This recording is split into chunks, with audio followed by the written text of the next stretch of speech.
Good afternoon, everyone, and thank you so much for joining me today. I'm Samantha Russell with 20 over 10, and I'm excited to talk with you all today about how to generate and convert more leads from your website. So we have a couple more minutes before we're going to get started, and while everyone is signing on, I always just like to make sure everyone can see me okay, can hear the audio all right. So if you wouldn't mind, just take a minute and let me know through the chat box. There is a little chat box and you can just put in there how the volume sounds, if you can hear and see okay. And let me just share my screen too so we can make sure everyone can see that as well. I'm coming to you from State College, Pennsylvania, where Penn State University is. Not sure if we have any Penn State fans out there or Penn State challengers. I grew up in Ohio, so my family is huge Buckeyes fans. But let me know where you're joining us from today and if you can hear me all right. And let me just share my screen too. So we'll get all of that set up. All right. So hopefully you can see my screen that has the Google Slides put there for you. And while we're waiting for everyone else to join, I'm going to go ahead and launch a poll that I just want everybody as they're signing on to just answer a couple quick questions, which is going to allow me to really format today's presentation to best serve those of us that are on today. So I'm going to go ahead and start the poll. And there's just 3 quick questions. If you could take a minute to answer those. Again, this will just be helpful to me as I'm thinking about my audience here today, since I can't actually see all of you and hear you. The poll will help me get some of these questions answered that will guide the presentation and what we spend the most time covering. So again, for those of you that just signed on in the last minute, this is Samantha Russell speaking. I'm joining you from 20 over 10. We are located in State College, Pennsylvania. And it finally feels like spring here today. So the sun is shining. We're getting ready for the nice Easter holiday weekend. Hope all of you are gearing up for a nice holiday weekend as well. So there's a poll on your screen. Just take a minute and answer those 3 questions. Again, that will help us determine what is best for us to cover today. And thank you, Haley, for letting me know that you can hear me okay, that the sound is good, and that you can see my screen all right. And just a little housekeeping item as you guys are answering the poll. We are recording this webinar and we will email the recording out to everyone who registered. So if you have to leave early or something happens that takes your attention away for a minute, don't worry, you'll get all the information, and I'll also include the slide deck. So you'll have everything you need afterwards to follow up with information. And then just 2 other quick housekeeping things. The Q&A box that you'll see in your Zoom webinar panel, that is a private Q&A that only I can see. So if you have a question that you want just me to be able to take a look at and answer, put it in the Q&A box. If you have a comment or maybe you want to share a resource or you have a question you think everyone would benefit from hearing, that should go in the chat panel. So the chat panel is available for everyone to see, whereas the Q&A is private and will only come to me. So thanks everyone who has answered the poll. So I'm going to go ahead and end that poll. And just to share quickly with all of you, it looks like the vast majority of you are saying you get just 0 to 1 leads per month through your website. And in terms of how well your site is ranking, you're saying the vast majority of you, 50%, are saying you have no idea or not good at all. Is next most popular with 25%. And then what your top 3 challenges are, the number 1 challenge is just not getting enough traffic to the website. So that's really helpful. I'm glad to hear that. And that actually fits perfectly with what I had planned to spend the most time covering. So that's great, which is how to get more traffic, qualified traffic to your website. So we'll go ahead and jump right in. I'm going to put this into the full presentation mode here. And we'll get started. Okay, so today what we're going to discuss is a few things. The first thing is, before you think about driving a bunch of traffic to your website and getting more leads, you need to make sure before you start sending all that traffic that the website passes something called the 5-second test. So I'm going to walk you through what that is and make sure your site passes before we start driving traffic to it. Then we'll talk about how do you start driving more traffic to it, right? So how do we use some really simple techniques and changes in terms of what you can tweak on the page in terms of content to get more qualified visitors, people that you actually want to work with coming into your website through regular organic searches. And then I'll show you this tool called Google Search Console that's completely free to use that will really be eye-opening and opening up your eyes to what keywords your site's already ranking for and where you can improve. And then most advisors we work with, even if they're serving clients in a niche that maybe is all across the country, or they can work with people anywhere virtually, they still want to be found highest on the first page of Google when someone does a search for a financial planner or an investment manager or whatever that keyword is in their local area. And so there's actually three tips that can really change how well you rank when someone does a local search for financial advisors. So I'm going to share those 3 tips with you. And then the last one, we're going to talk about live chat and chat bots and how those can incredibly increase your conversion rate on your website. Okay, so let's jump right in. For those of you who've never attended a session with me before, I'm Samantha Russell.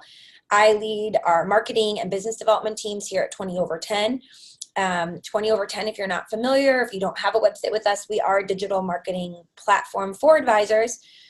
Triad has a one-click compliance solution with us. So if you have your website with us, anytime you want to make changes, use the tool to manage your digital presence.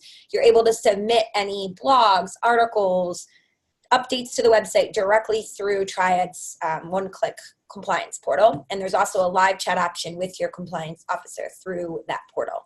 So I know Haley Hamilton's on the call today with us and invited me to set up this webinar for all of you. If you have any questions about Triad and 20 Over 10 and how we work together, of course, feel free to direct them to both me or Haley, and we can certainly answer those questions for you. Okay, so as I said, before we get started thinking about driving traffic to our website, we first want to just take a step back, look at our website, and find out, does it pass the 5-second test? So I'm going to tell you what the test is and how to do it. It's actually incredibly easy and quick. So what you do is, let's pretend this is your website. You pull up your website on your laptop. You can do it, on a phone, on a tablet, and go to a public place where you can get a minute of someone's time. So maybe, it's at a coffee shop. There's people working at Starbucks and somebody gets up to do a refill. And you tap them on the shoulder and you say, hey, can I have just a minute of your time? You show them your website homepage and you count to 5 and then you put it away. And then you say, tell me what you remembered about what I just showed you. And what you're looking for is, you need to stop talking then and let them talk. Maybe they say something like, I think it was a website, something to do with finance. Maybe they'll say something like, if it was this site in the example here, right? I think it was something to do with doctors. I saw like a scan in the background. You want to write down any of the words that they give you. And you want to repeat this multiple times. And what you're looking for is, if the people can get about 80% of the way to what you want them to feel or see in those 5 seconds, you're doing well. If they've completely missed the mark, if you talk to 10 people and out of those 10 people, not a single person walked away understanding it was a financial planning or firm or an investment management firm, then you really missed the mark with your homepage, right? And so the reason this is important is because studies have shown that it takes just 5 seconds for us to get a first impression of anything, and we don't always get more than 5 seconds. Sometimes people will be looking for something, they click on into a page from a list of search results, and if they don't think they landed on the right one, then they quickly X out. We've all done this ourselves when doing Google searches. You also want to allow people to self-qualify, right? So we all have had that experience, I'm sure, where somebody contacts our business and they book a time on our calendar, and then they end up not being a good fit for us. And we spend our time and they're wasting their time figuring that out. You want your website to very quickly and easily allow people to self-qualify, right? So the imagery, the text that you use is all going to allow people to understand whether or not you work with other individuals, families, businesses just like them. And if you can convey that to them, they will want to find out more. They'll want to learn what the next step is, right? So again, find a stranger, show them the front page of your website. And the reason we don't want it to be a family member or, you know, even like an acquaintance, a neighbor, is because usually they're not truly objective. They don't want to hurt your feelings, and so they kind of mince words. Whereas if you just say to someone, hey, can I show you this? And you give me your impression within 5 seconds, they might not even know it's your website, right? So they're going to be much more forthcoming with their thoughts. They might say things like, oh, it was sort of dark, so I had a hard time reading it. Well, that's a cue to you that you need to lighten the page. Maybe they say something like, not sure what the name of the company was. If you ask a follow-up question, were you able to tell the name of the company? No, I couldn't tell, right? Then that tells you maybe your logo wasn't big enough, or that it, wasn't catching their eye. So you'll ask a series of questions once they've given you those first impressions to find out more, right? So this is always the first thing we want to do before we start driving a bunch of traffic to the website, because again, we don't want to start sending a bunch of people there and the website hasn't been updated and now it's, a bunch of traffic, but the site isn't capturing those leads. So you always want to start with your homepage. If you're interested in learning more about the 5-second test, I did just a whole 60-minute webinar just on the test, how to conduct it, and then how to actually use 20/10's in-app dashboard to make changes and adjustments based on the feedback. So when I send the follow-up of today's replay, I'll include a link to that you can all look at if you're interested. So again, if you want to make sure your site passes the 5-second test, make it very obvious who you are, what you do, who you serve, and where you are located. So I just wanted to show you an example quickly here of a site that I think does a great job of passing the 5-second test, right? So this is a website. Someone actually created this website on 20/10's platform using our do-it-yourself option, which doesn't even have a setup fee. So they didn't even work with our team. They just went into our tools and used our tools to create this website on their own, and then, of course, submitted it to compliance. But the website itself is called Engaging Women in Wealth. And they have a nice picture here of a woman enjoying a cup of coffee. The color scheme is very light and airy. They talk about, in the text here, fiduciary wealth management for women, offering comprehensive and customized strategies to help women manage their assets and feel confident in their future. The woman's drinking a coffee cup. It looks like she's just having a conversation with a friend. Somebody who's seeing this is very easily going to be able to understand that this is a company that provides wealth management for women, right? It's very obvious. And so as you'll see here, both the words and the imagery work together to allow this website to pass the 5-second test. Don't discount either of those. So both the images you use and the text on the site need to work together. Our brains actually process imagery 60,000 times faster than text. So a lot of times I'll see websites that have really great messaging written out, but the images are horrible or they're just super generic. They don't really communicate anything further in the message. And that's leaving out about 50% of the equation, right? So we need to make sure that both of those are working together. If you have a 20/10 website, I just want to show you here in the back end, and you want to change the imagery anywhere on your page, but particularly on the home page, right? Maybe you want to do some A/B testing. All you need to do once you've logged in, so for those of you not on our platform, this is the back end, you would just come to the page that you're looking at. So in this case, it's the home page. Click on page settings, and then down here where it says background divider, you're just going to click change. It's as easy as that. You're going to upload the image that you want to replace it with. And there's some options down here if you want it to cover the whole background, where you want it positioned, if you want it to scroll with the page or not. But you can change the image. So, try out one image and see if your bounce rate goes up or down in a month's time. Then go back and try out a different image. It's really easy with this platform to test a couple different imagery types. And then maybe once you get a good image down, you can go back and test the actual text type. So again, editing the text in our app is as simple as, clicking and starting to type, right? So you can very easily change what that homepage copy says to make sure your website is passing the 5-second test. Okay. So now we know what that test is and we know what to do to go back and look at our own websites. Let's talk about SEO and getting people to actually visit your website. And if you have any questions about the 5-second test that I didn't get to answer, feel free to drop them in the chat or the Q&A as I'm moving on to this next section.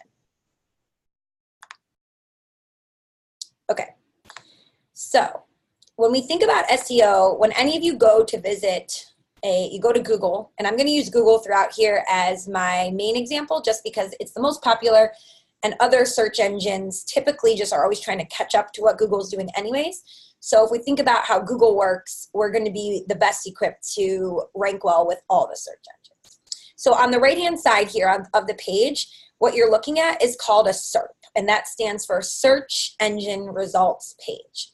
So anytime you go in and you search for something, a SERP is what you are shown.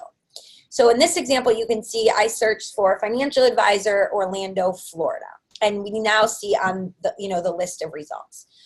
There is something I always want people to make sure that they really, really understand, which is there are two things that always are taken into account whenever you do a search. And that is going to make your results for this search query completely different than mine or the person sitting next to you or located across the country. And that is your own search history. So Google looks at all the activity you've ever done online at that IP address and any connected devices, right? Because we typically all have a Google account. We have Gmail. So if you're logging in through multiple devices, it collates them all together as one persona. And that's your total search history. So the results are always going to be based on your own search history and also your physical location at that time. So in this instance, I put financial advisor Orlando, Florida, because I was conducting this search in Pennsylvania. Had I left out Orlando, Florida, it would have just given me results in my local area. So that being said, that is why you can't actually tell how well your site is ranking by searching for it yourself, because you've probably visited your own website hundreds, if not thousands of times. And so it's going to rank higher for you because of that. So don't try to figure out how you're ranking that way. There's tools you can use that will actually give you a much better view of how your site is ranking. So at the top, we're always going to see the ads. The paid listings, these ads, actually get less than 10% of all clicks for searches. So I usually tell advisors not to waste their money on those. You can have much better results through organic traffic, and people trust the organic listings more. But the thing that's really interesting is right after that, we're going to see this, what's called the Google Knowledge Pack. And so it's a map, and then we have physical locations of advisors in that area. The top 3 organic results, so organic just means not paid. The top 3 organic results, so that in this case it would be American Financial Advisors, this Allgen, and Edward Jones, Matt Buckland, they are going to get 61% of all of the clicks in this instance because of where they are located on the page. Less than 6% of people will advance to page 2.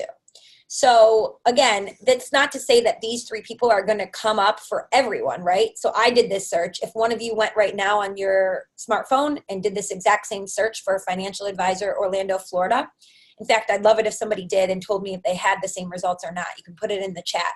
But a lot of you won't have the exact same ones as me. And so there are opportunities to rank higher with certain groups, but just keep in mind that results will be different for everyone. But there are some things we can do to try to get ourselves in this area. And that's what I'm going to walk you through today. How do you get your business to be listed when people are doing searches in this knowledge pack, right? Because that's where we know all of those clicks are going to come from. So before I kind of go into the very specifics, I just wanted to separate, when we think of SEO, search engine optimization, comes down to two different things. There's on the page SEO. So those are things like, what is your site about? What content do you have on the page? If you serve a niche audience and you're talking all about how, maybe you work with, gig economy workers or people who, are Uber drivers or Airbnb rental owners, things like that. That is going to be what your site is about, is going to actually be what keywords you're ranking for, right? The off the page factors are things that you're not writing about on your page. These are things like how many people are linking back to your website from other places. That's going to impact how high you rank. So the on the page factors are what you rank for, and the off the page factors are how high you rank. This is why when all of you are being told, to set up social media accounts and to utilize them, those are building backlinks to your site. So every time you create another backlink, it improves your site's SEO for the most part. If you can, write a column for your local newspaper and they link back to your website, that will boost your SEO. If you are in the local chamber of commerce, or if you're a member of a organization and they have a big directory and they link back to your website, historically, those all provide backlinks, which will increase your site's SEO. So those are the two things that make up the different components. So we're going to today talk about both and some strategies that you can do. All of these things here, I'm going to get into a little bit more detail to drive more traffic to your website. So the first thing you want to think about is, if you were all to go back and look at your website, like I said, we started with the homepage. Do you explicitly say who you are, what you do, and who you do it for, where you're located?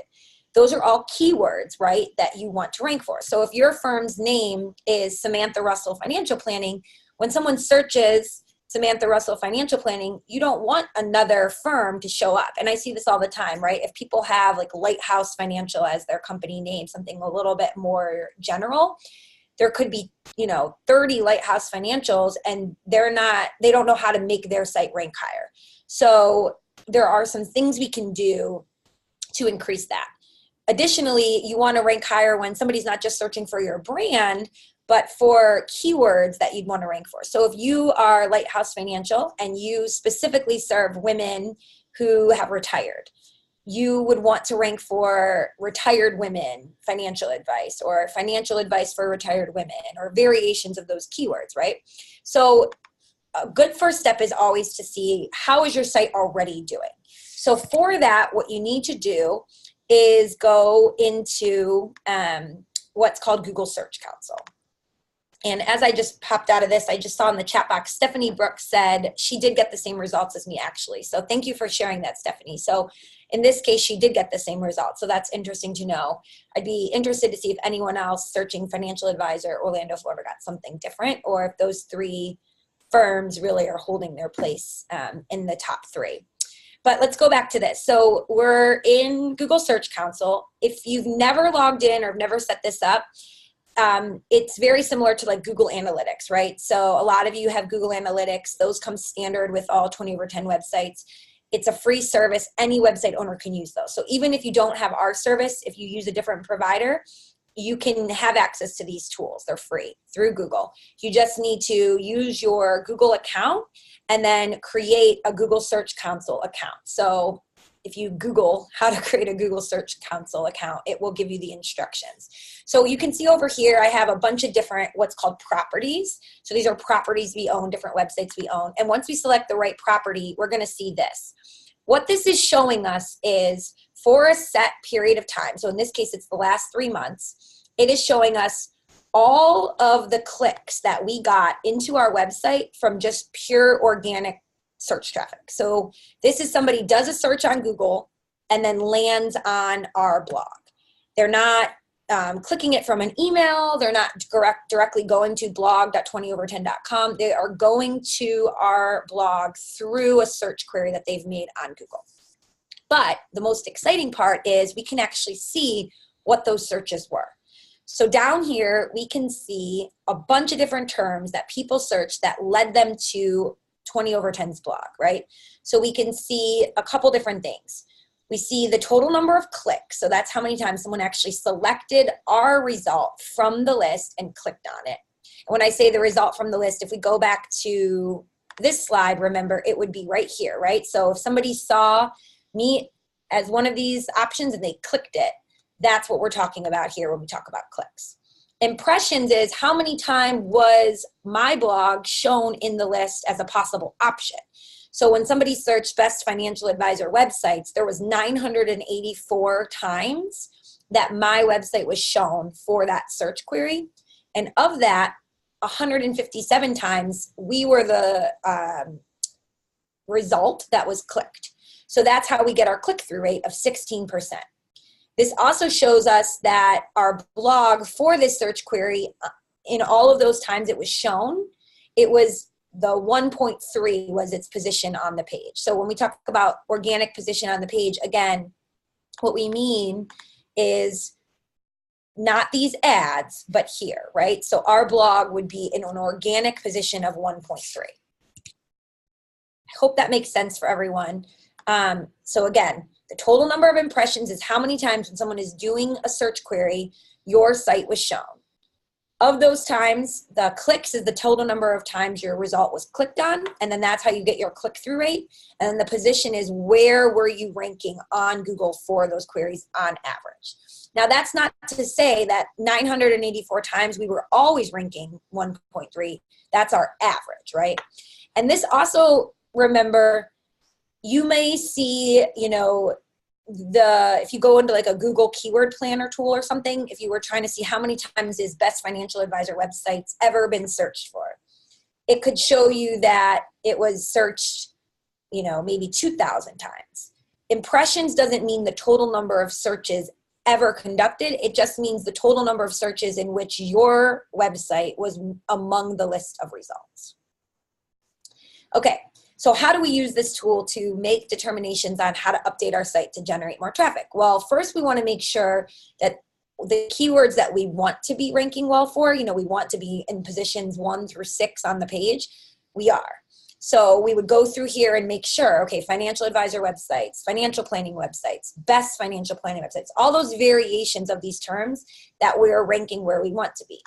Anytime I personally start to see our keywords fall into like 5, 6, 7, 8, like 5 through 8, I know I need to go and optimize my website with those keywords. So I need to add new content that contains those keywords, maybe reformat some things in order to get my ranking back up. For you all personally, you might think, well, you know, I'm not ranking at all for some of the keywords I want to be ranking for. So how do I even start? So in those cases, you want to start with just your regular copy on your pages and subpages, right? So before you still go and start adding blogs, you would want to just make sure, for instance, if you serve women, you know, adding something like, right, like we saw on that other site, you know, adding those keywords right on your homepage is going to help drive more traffic. So this tool will allow you to unlock the performance that you have for those different keywords. And again, you can use it to then make determinations about where you need to add more content with certain keyword types. So you want to just make that anytime that you do this, that you want to look for keywords of less than a 5% click-through rate, but high impressions. That's how you know that would be a good keyword to target. So if your site is being shown consistently for financial planning for divorced women, but less than 5% of the time people are clicking through, you can write some more blog posts about it, you can improve your meta descriptions, and you'll get a higher click-through rate in the future. I'll go back to the backlinks in a second. Okay, so that's how we talked about, how do we know if our homepage is captivating people within 5 seconds? Then how do we think about what keywords we're already performing well for or where we need to adjust? So now how do we start making those adjustments, right? How do we actually go in and do the technical work to make those adjustments in our website? So the first thing is just make sure you're on a platform that is mobile friendly and has an SSL certificate for security. So the SSL is what gives websites, like if we look here, right, it says HTTPS.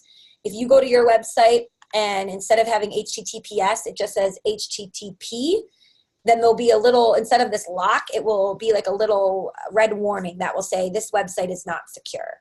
And we do not want that, really, for more than anything from an SEO perspective. Google doesn't rank sites that don't have that HTTPS. They rank them lower than sites that have it. And also from a client perspective or a prospect perspective, even though you're not collecting any sensitive information through your website or anything like that, you want it to look very secure, right? So that's the impression we want to give. So make sure you have that SSL certificate and make sure your site is mobile friendly. And that's the baseline. You have to do that in order for your site to rank well. Once we take care of that, when we're writing any kind of content, this is absolutely what you want to make sure you do. So we talked about those keywords. Every blog post, every page that you want to write in reference to a keyword, you want to follow these best practices. So let's say I, again, want to rank well for women going through a divorce, or financial advice, financial planning for women in divorce. I would want to have a whole page on my website dedicated to that niche audience. I'd want to have it also in multiple blog posts, right? So the keyword should be in the title. So here you can see 5 financial items women need to consider when getting a divorce. We want to make sure it's in the meta description as well as in the body text of the blog post. So again, if we pull up the 20/10 editor, if that was your niche, you would come in here to manage posts. You would find whatever the post is, and then, title it appropriately, right? So 5 factors women need to consider when. Right, look, I even typed that out and I missed the word finance, right? So financial or whatever your keywords are, you want to get them added in. So you can see I've updated it there. I also want to make sure, just as we said here, it's also repeated 2 or 3 times within the body of the text, that same exact keyword phrase. So we would take this keyword and just put it in somewhere else, right? So I might come in here and make that a new headline, right? Just add it right in. We also want to make sure it's in what's called our meta description. So the meta description is when you do a search online, the meta description is the text that appears right under the result. And it summarizes for somebody what that site or that blog post is about, right? So we would want to go into the editor and in the meta description here, also include that same keyword phrase, right? So we're making sure that what we want to rank for is put in all of the places that Google uses as little cues to make your site rank for those keywords and phrases. Okay, so these are the absolute standard things you absolutely need to do. Of course, you want to make the article well written and captivating for people, but putting the keywords in those places will really make a big difference in driving more traffic for people doing those types of search queries. I'm not even going to go into why keywords are so important, because I think we all know that a keyword is what your site's all about, and why we need to include them is that they are a signal to Google telling them what your website's all about, who you serve, what services you provide, and that's how Google's going to determine what to rank. So this next one is actually the second most important on-page ranking factor. So you remember I talked about there's 2 types of SEO buckets, on the page and off the page. The number one, most important is just the content on your pages overall. How often are you including your keywords? But the second most is very specific, and it's called your title tag. So if ever you're on a website, you can see up here, right? If I hover over this website, it says Engaging Women in Wealth. That's the title tag for that website. In this example that I'm showing you here, these are what's showing you in the search results page. So the title tag is shown when we hover over it in the browser bar, but it's also where Google pulls the actual language that you click on from the search engine result page. So in this instance, there's 2 title tags.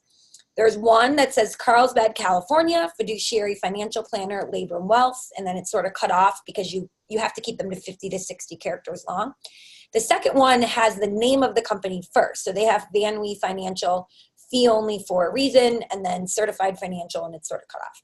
So the best rule of thumb or formula, if you will, when writing these is to do your primary keyword first, then your secondary keyword, and then your company name last, which is the opposite of what most people do. Most people will put their company name, maybe nothing else. Maybe after their company name, they'll say what it is they do. Unless you're Crate and Barrel or Williams-Sonoma or some really well-known company, you don't want to put your company name first. You want to put whatever keyword you want to rank for. So for an instance, in this case, right, they really are trying to target their local area of Carlsbad, California. So they got that first, and then their secondary keyword is fiduciary financial planner. And then you can see the name of the company is last, right? In the second case, the Van Wee Financial firm, they actually have a really, really popular radio show down in Jacksonville, Florida. And so they've chosen to use their company name first because people do hear them on the radio every week. And so they're searching for that company name. So there are some instances where you want to put the company name first, but for the majority of you want to put whatever the geo area you want to be ranking higher for. You know, maybe you're in Phoenix, Arizona, or, you know, Dallas, Texas, or you want to put some sort of niche audience, right? So financial planning for military families, whatever the very specific niche is. If your niche is broad, if it's something like helping women with their wealth, that's way too broad. I wouldn't use it as a primary keyword. The primary keyword should either be geographic locations or a really, really hyper-specific targeted niche. Do we have any questions about that? Certainly feel free to add them in if you do. I will just show you again in the app where to go for that. Sorry, I have so many things blocking my screen here. So for any of your page titles within the 20 over 10 platform, you can see right here where it says browser page title. It's left open in this demo site I have. That's where we would put it, right? So in this case, maybe it's Cleveland, Ohio, and then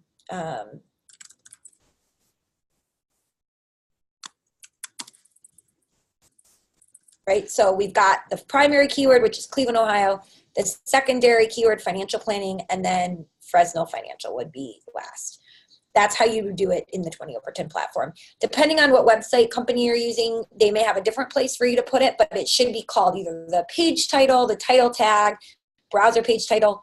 Those are different variations of the same thing. Okay, so right after the title tag, the third most important is the meta description. So again, I've already kind of alluded to this, but the meta description is that gray text. If you're looking on a search engine result page, we've got the title that we click into, the URL underneath it, and then after that is the meta description. Meta descriptions are really interesting because they actually in and of themselves don't make an impact on your SEO, but like Google doesn't use them to rank your website, but they are summarizing what your site is about. And so that in itself will impact who clicks on it, right? We read these to determine, is that a good result? Do I want to click on it or not? If your meta description is poorly written or it's not compelling or, you know, it doesn't make people want to click it, then your click-through rate will go down, and your click-through rate is a factor in determining your site's ranking, right? So these do matter, and you do want them to be well written because they do impact whether people click into your website or not when they're doing a search. So I've got two examples here. Both of these contain keywords that the firm would want to be ranking for, but what I wanted to use these examples for is one is really well written ad copy, and the other one is just more informative, right? You really want to think of your meta descriptions as ad copy, getting people to click into your website. So in the first one, they have Clarity Asset Management is a fee-only financial planning and asset management firm in Ames, Iowa. As a fiduciary team, we work together for your benefit, you know, and it gets cut off. Again, you have 120 to 150 characters with these. However, on the second one, it says, hi, I'm Kyle Moore, CFP, and I help busy and motivated professionals take their finances to the next level with ongoing guidance and accountability. Much, much more specific ad copy, right? It is something that's compelling you to want to get more information about what he does. If you are a quote unquote busy and motivated professional, you'll say, okay, this person helps people just like me. I need to read more about him. So that would be a good example of a meta description that is written to be more like an actual ad copy. So again, in the 20 over 10 app, you have meta descriptions for every blog and every page. So again, within any section, you just want to scroll down to where it says SEO right here, and then description, and then that's where you would add the meta description for that page. Keep in mind, if you write a poorly written meta description, Google will just not use it. So if the meta description that you write is great ad copy, but the page that you wrote it for has nothing to do with what you wrote, they will just choose some other language on your page and put it there when they're displaying your result. So let's say you really want to start targeting more military members as with your financial planning, but your homepage is hard to update and you don't have time to do it right now, so you don't put anything about the fact that you serve military on your homepage. You just add it to your meta description. Google will probably just not use it because it's going to say nowhere on this homepage does it say anything about serving the military, so we're going to use this instead. So keep that in mind when you're writing it. Okay, I just got a question. Is 20 over 10 a replacement for Wix, or can they be used in tandem? Yes, it would be a replacement. So Wix is a website builder and content management system. We would replace that system. They're both website builders and content management systems. Good question. Okay, so if we go down the line, just a couple other things you want to think about. The next most important would be your header tags. So header tags are what breaks up the text on a website, and you also want to include your most important keywords there to drive more traffic for those groups. So in this example, any of this big blue text that you see, those are header tags. That's the information that we are telling the search engine and the website visitor that is most important. It's summarizing what this page is all about. So they serve a couple purposes. Of course, they tell the search engine what your site's all about. They help summarize the content on that page. But when people are reading your website, it also really helps them scan it, right? Anytime we can break up website copy with header tags, it allows people to just scan the website and see, okay, this next section is about this, right? This next section is going to be about how he works in Akron, Ohio, or this next section is going to be about how he helps physicians and retirees. People don't read websites the way they read a book. They don't start at the top and read left to right on every page and subpage. They scan them. So you want to put compelling copy that contains your keywords in these headers to help people understand what your site is about. You want to keep them 55 to 65 characters long. And again, they should be unique to that page. So whatever that page copy is about is where you should make the header tag. So again, if we go into the 20 over 10 app, if you're on any single page, so let's say we're in this tax strategies page, you can do these right in app to see what they look like, right? So you can see here, tax strategies to keep more money in your pocket. When I hover over that and select it, it's telling me it's a header too. So the higher the header, the more juice, if you will, it has from an SEO perspective. Don't go and make all your headers really big and bold if it looks bad, but you do want to have some to break up the flow of the text and again to communicate to the search engine what that page is about. So in this case, this page is about tax strategies. Maybe we are serving small business owners or 401k plan administrators. We would just replace that.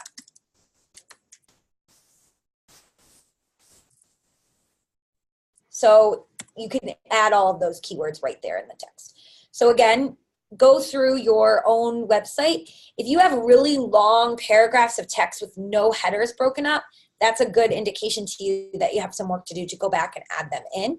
And let's say, you have a header that doesn't contain any of your keywords. It just says like committed to serving you. That's a good opportunity to edit that header and include the keywords that you want, right? So maybe you have a header and it says serving the community since 1803. 1803, that would be impossible, since 1930. Maybe you have something like that. You could go back and replace it to say serving the Cleveland, Ohio community, right? You can add a keyword in for your location. So just be a little bit more strategic about those keywords that you have and where you're putting them. Okay. So now that we've talked about how to edit your website using the 20/10 editor, or if you go back using whatever editor that you have to include your keywords in the right places, and you can all see, right, this isn't taking me a long time to go in there and make those edits. So the biggest kind of mental exercise is what are the keywords you want to rank for, using Google Search Console to figure that out. And then once you actually are ready to make the edits, it should be a pretty simple process to go in and update the pages. But once you've done that, you've done most of the on-page SEO elements you need to take care of. Of course, you want to continue to blog as much as possible. Our research has shown there is a direct correlation to how often you blog versus how many qualified leads you get. So we actually just did a survey this week, and advisors who are blogging 1 to 2 times a week are getting 5 times more qualified leads in the door than advisors who post a blog once a month. So that's a huge, huge difference. So the more you can add unique, updated, original content to your site, the better. I know that's not a possibility for everyone at this exact moment, but do think about that as you are, thinking about how to get more traffic to your website. But the next thing you can do from a local perspective, so if you want to get more local leads, which I think most of us do, is you can take control of your Google My Business listing to get in the Google Local 3-pack. So if you remember in the beginning, I showed you that graph and I said, we all want to be listed here as one of these results. How do we do it? So there's 3 things you need to do in order to be shown here, and I've listed them below. You need to set up and optimize Google My Business, which is a free registration page through Google where you claim your business, you put some information in there about your business, and you have a much higher chance of being shown locally. Then you want to make sure that your NAP data is on every page of your website, which I'll explain in a second. And then you want to get Google reviews. And I know reviews have historically been really, not allowed. And so we'll talk about what I mean when I say Google reviews. So let's start with Google My Business. Google My Business, if you've ever done a search and on like the right-hand sidebar of all the listings, you'll see something like this. That's a Google My Business listing. So it usually will say the name of the company, maybe a map to it, pictures of it. It'll give you their hours of operation, where they're located, maybe a link to their website. That page is Google My Business listing. So I have 2 here, one that's an incomplete listing and one that's a completed property. If you haven't already, you go online, you claim your business, your profile, and then you want to fill it out to be as robust as possible. So Google will rank businesses locally that have a fully robust, completed profile. It'll rank them higher than those that don't. Because, of course, their optimal goal as a search engine company is to give the best results to their users, right? So they want to profile companies that have done this well. So a few things you want to do, you want to add a long, unique description that includes your keywords, and you want to have links back to your website or any of your blog pages or pages about niches that you serve. Make sure you choose the right category. So both of these have chosen financial consultant. And make sure that you add photos. So you want at least 6 photos. If you don't have like a really beautiful office or something to show, you can put pictures of your logo. You can put pictures of your team, maybe volunteering or having a cup of coffee. You could have a picture from, an event that you did. Be creative, but 6 or more photos is considered a completed property. You also want to make sure you add your hours of operation and if you're closed for any holidays, things like that. And the nice thing is once you set this up, Google will actually email you before holidays. So, we got one recently, will you be open for Memorial Day? And then you can update it if you haven't already. So this is the first thing that you need to do. And again, it's completely free. And once you do it once, the nice thing is there's not a lot of maintenance that will go into it. The second thing you want to do is make sure that your name, address, and phone data is the exact same on every page of your website. It should be listed on every page. And then it's also the exact same on any third-party sites. So what I mean by that is, let's say on your business listing, you spell Parkway, P-K-W-Y. But on your website, you have it as fully spelled out Parkway, P-A-R-K-W-A-Y, right? Google has a hard time, because it's just an algorithm, it doesn't always know for sure that those are the same businesses. If you have street spelled out in one place, but ST period in another, or suite spelled out in one place, but STE period in another, it has a hard time knowing that they're the same. So you need to go on, make sure it's on every page of your website exactly the same. Your phone number is listed as well, and the name of your company is the same. So let's say your company is Lincoln Financial Group LLC on your website, and in the footer, but on Yelp or on your Google My Business listing, you omit the LLC. That would not be consistent. So you want to go back and you want to make sure they're exactly the same on every page of your website and any third-party listings as well. So if you're listed in a directory, if you have local listings, yellow pages, anything like that, you want to make sure they are consistent. And within 20over10's editor, we have the ability to have like what's called a global footer. So you can see right down here. So what's nice about this is once you update the address in this global footer, it will be the exact same on every page of your website. So you only have to update it once in the 20over10 app for it to be the same everywhere. Okay, so Google My Business is the first one to get listed here.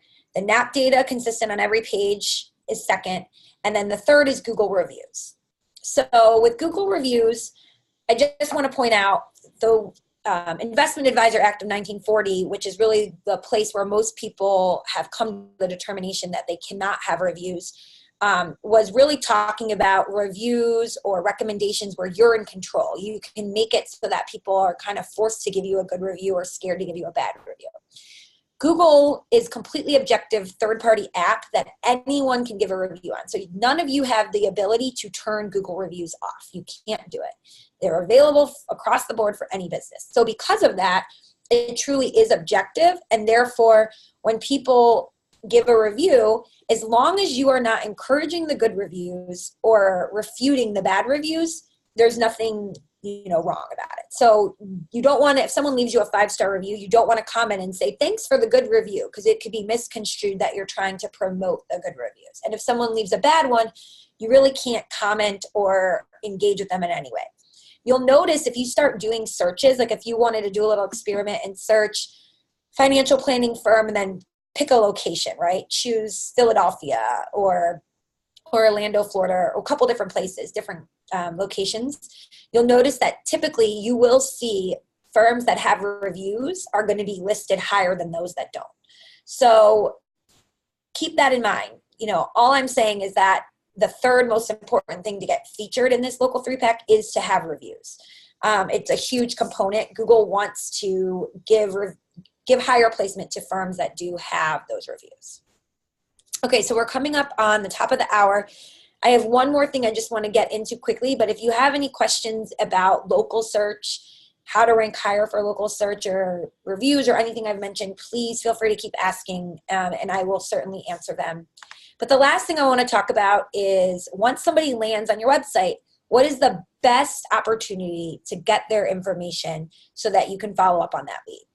So, we talked about the 5-second test and making sure your site is passing it and, being attractive to people in the first place. We talked about lots of ways to optimize your site for SEO so that you can get more traffic in the first place. The last thing is once somebody lands there, what do you do, right? So let's talk about that. My favorite tool, and it's my favorite because it works the best, are live chats, chatbots, and calendar links. So, and the calendar link isn't listed separately because it can be a part of that. So a chat bot is a computer program that interacts with your website visitors, and it's more automated. It will give answers to questions that you've pre-formatted, already. Live chat allows you or another person on your team to, in real time, interact. There's no automation. So the difference would be, for instance, maybe you have a chat bot and after hours, it says something like, hi, welcome to my website. Do you have any questions? And if they answer at all, you say, oh, our office is actually closed right now. Here's a link to my calendar to schedule a time that works for you. Whereas the live chat would just be you talking with them in person live. You get a little notification that somebody has interacted with live chat, and then you or someone from your team can communicate back and forth to them. So a ton of research has been shown that when people have the opportunity to communicate with someone live, the conversion rate for the number of people that visit the website versus give up their email or other contact information to be contacted later is significantly higher. And that's just because we're used to in society now being able to get answers in real time, right? Most people are looking up information about a company during the workday or late at night. It's during pockets of time when it's convenient for them. So they might be on your website at 11 o'clock at night, their kids are in bed, they're trying to be quiet. They don't want to fill out a big long form. They want to ask a quick question. If you're using one of these and you have it set so that it's after hours, you're not going to actually be live chatting with them back, but it will give them your calendar link to book a time on your calendar in the future when it is convenient for them. You'll be much more likely to get that booking than if they have to go to your forms, put in their name, put in their email, put in their phone, and say why they want to meet with you, right? It's all about convenience, capturing people when they want to be interacting with you and not when it's convenient for you, but when it's convenient for them. So during the workday, if you do have an admin or someone on your team that's already used to answering the phones, and a lot of companies I talk to say this, we don't get as many phone calls as we used to because people email instead. If you install one of these applications, you'll notice you get even way more live chat messages than phone calls. So one reply makes visitors 50% more likely to convert. If they get another one, it jumps to 100%. And a quick exchange of just 6 messages increases conversions by 250%. So this is a huge difference, right, in how willing somebody is to give you their email, to give you their phone number.